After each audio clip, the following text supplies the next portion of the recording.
Welcome to Kristen's Nuggets of Knowledge. I'm Kristen Maka with Futurity First Insurance Group.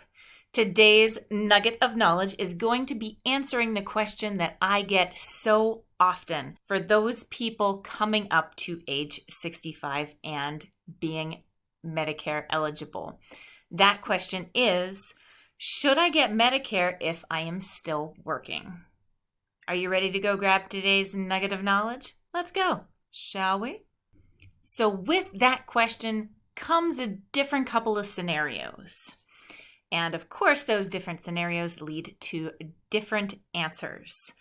But the biggest thing I'm going to tell you is to make sure that you sit down with a knowledgeable Medicare insurance agent like myself, and also sit down with your health benefits administrator.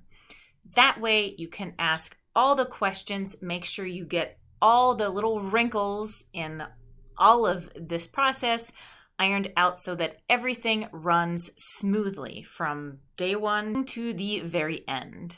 Now, in both of the different scenarios that I will be talking to you about, you have to know how many employees that your employer employs.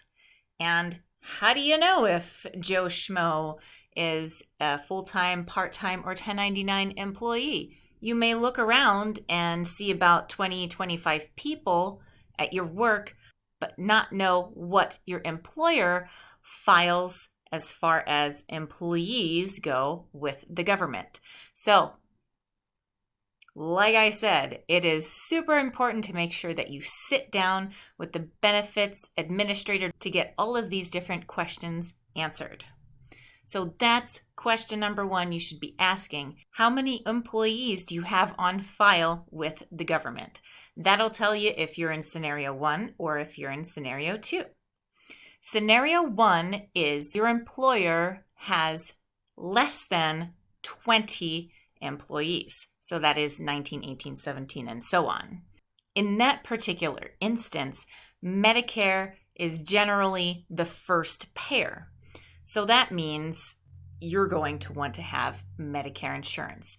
And because Medicare and other insurances really don't jive too well, you're going to just want to drop the employer plan and go with the original Medicare and possibly a Medigap plan, or have Medicare and go through an Advantage plan. Scenario number two is your employer employs 20 or more individuals, so 20, 21, 22, and above. That's scenario number two. In that case, your employer plan is going to be the first payer. So that's when you're going to want to sit down with your benefits administrator, look at the plan, sit down with a Medicare insurance agent, and look at the two different plans side by side. Does it make sense to stay with your employer plan? What do the benefits look like? Is there a big deductible? Is there no deductible? Is there a lot of copays? Are there no copays? Do you have a whole bunch of premium that you have to pay? This is something that you're going to have to look at and weigh out the benefits. Is it going to be better financially for you to stay on the employer plan, or better for you to financially go on Medicare? And if it is better for you to stay on the employer plan, it is best to defer enrolling in original Medicare until after you lose that credible coverage through that employer.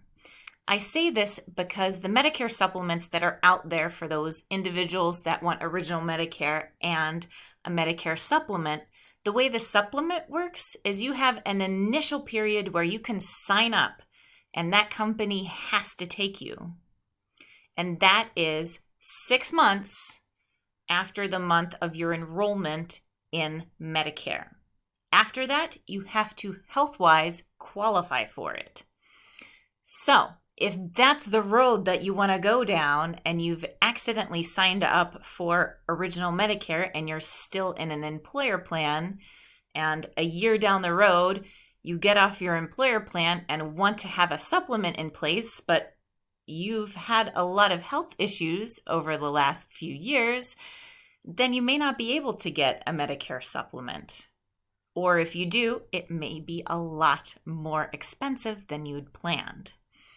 So if you do plan to stay on an employer-based plan, please make sure that you defer original Medicare until you are ready. I hope that this video has answered all of your questions. Please leave me comments as well as click that like and subscribe button. We all know that this helps YouTube know that I know what I'm talking about. And that means that YouTube will more than likely recommend this video to other people just like you. Thank you so much for tuning in. We will see you next time. Take care.